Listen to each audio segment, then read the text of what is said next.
Mukabat sa 6 million pesos ang balor sa shabu nga nasakmit sa usa ka level 2 drug pusher sa Barangay Suba, Dakbayan sa Sugbo kagahapon.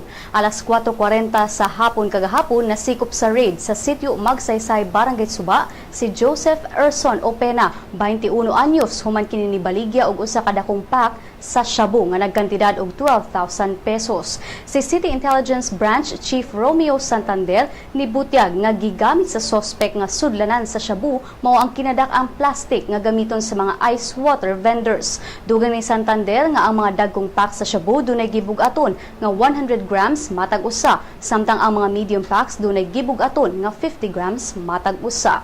Sigun ni Santander nga ilang gipaubos si Opena sa surveillance sulod sa duha ka adlaw. Ang nasikop nga si Opena niingon nga iya rang gitaguan ang mga drugas sa iyang balay ug wala kini niya gibaligya.